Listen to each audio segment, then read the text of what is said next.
Money is an abstract concept, a medium of exchange that is used to represent the value of goods and services. It is a system that has been around for hundreds of centuries and has evolved to mean and represent a lot of things over time. Money nowadays can be anything: coins, paper money, gold bars, credit cards, bank accounts. The list really does go on. But they all have one thing in common: they're used to show the value of goods and services between parties. It was important because without a stable, consistent store of value, nobody would know how much to trade or for what. The history of currency is a complex tale, though. It has been shaped by many factors, including the emergence of trade and the invention of paper money that we use today. The first form of currency was the barter system. It was trading specific goods and services in order to get what you need. For example, if you make clothing and wanted to get some vegetables, you'd need to give away some clothes for food. Bartering helped people get what they wanted without using any kind of money. The system worked well when people could find someone who had exactly what they had to offer, but it was not an efficient system for larger societies where there were many different types of goods and services available. You really wouldn't to trade a whole cow for some shoes. There's clearly someone winning in that trade, hence the invention of money. The first form of currency was known as commodity money, which could be anything from livestock to salt. These were traded for other commodities like cloth and so on when you didn't have a service to barter with. Eventually, people began using coins made from valuable metals like gold and silver as a way to make trade easier. These coins were valuable because they were rare and hard to find in nature, so when true traders would meet up with each other, it was easy for them to have a consistent store of value.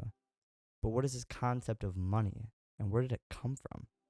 As I said before, money is a medium of exchange, and it has existed for centuries, and since evolved into a system of account, store of value, and a social institution. The earliest forms of these things we now call paper money were banknotes. These were issued by goldsmiths in the 1600s in Europe and Asia. In the 1800s, more people started using banknotes because they were easier to carry around than gold coins or bars, as you might imagine. So they became popular among the merchants too. That's when it really took off. The paper money we see today is made from cotton, linen, or cellulose. This became possible because during that period, the scientists developed a machine to make paper wood from pulp. The current currency we use today is fiat currency. You might have heard this term before, but basically, it's a type of currency that's not backed by a physical commodity, like we were when we were backed by the gold standard. But instead, it is backed by the government's promise to accept that it's legal tender and convert it to coins or paper money on demand. The supply of fiat money, unlike gold or silver, is unlimited and determined by the public's need for cash balances, so that they can make purchases and pay off debts. So before the invention of fiat money, banknotes and other forms of money were backed by real assets like gold and silver. But now, the supply of money is completely in the hands of the governments. Money is one of the most powerful forces in the world, rivaling only the intense emotions we feel from sex or food. It can be used to do both bad and good. The problem lies where it's so destructive that it takes power over people. There's a popular saying: money only makes you more of who you are. Use it wisely. But what happens when money disappears from existence? Can money truly be destroyed? The idea of wealth destruction has been around for a while, but what does that actually mean? Wealth destruction is a process of liquidating assets to pay off debts. This can be done by selling property, stocks, bonds, and other investments. Once the money is paid to the debt, because the service has already been performed, poof, the money's gone. Money might seem real given the importance it has in our everyday lives, but it's not. We've seen how people now create money from thin air and destroy it in the same breath. How can something that most people hold so much of their self-worth be so dispensable? If all fiat money burned to the ground right now, the only ones that would miss it is us humans. No other species would be affected like us. Money has evolved from not only a store of value, but to a standard that we hold ourselves to, and use to determine one's success and life quality. Like I said before, money is a social institution. It's not just a medium of exchange now, but also a symbol of social power and status. All of this being said, money can take on any form you want. For instance, governments have been changing the way you use money since its creation. But now more than ever, people are changing the way we use money. In today's society, it's an expression of how much wealth or power someone wants to be perceived with. Notice how I said the word perceive.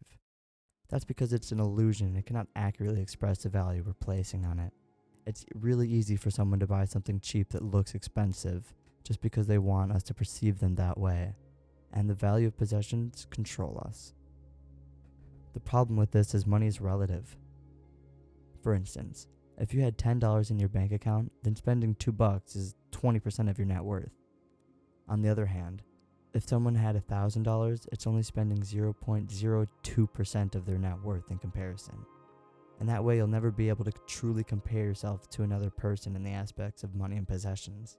For some, money is nothing more than paper that could be burned to the ground and forgotten about. And for others, they think it's the holding saving grace to their lives.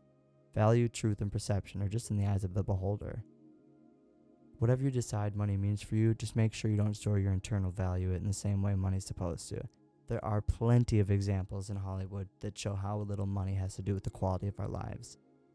Defining yourself within a quantifiable way is just really not possible. Arbitrary numbers cannot and will not express anything other than what they are, numbers. The only thing that matters is the way you define yourself and your worth. Nobody can create or destroy or take that away from you. Humans value money so much in today's society because whether they learn to know it or not, money is the tool that allows you to live the life you want. At least it should be for a healthy mind. This might be surprising to hear, but most people are not built to wake up and sit at a desk 9 to 5 just to pay bills and go out for 2 days out of the week just to forget the rest of it altogether. Money can be seen as a bane of existence because if only someone had more of it, they'd finally be happy with themselves and start living the life they want. They feel like money's a prison and is keeping them from the shackles of disparity. But at any point, you're allowed to stop thinking that way. At any point, you're allowed to change the way you perceive and value money. No one's stopping you. But why don't more people just stop caring and come to this conclusion? Because it's hard. When everyone around you places such a high priority in how much money they make or how many things they have, it can feel like life is about nothing else. Money isn't real. Don't make whatever precious moments of life you have left about that stuff. If you made it this far into the video, please be sure to like and subscribe to help the YouTube algorithm and turn on the post notifications if you want to see more content like this in the future. Thank you for watching. I really appreciate it. I hope everyone has a great day and remembers to live in the moment.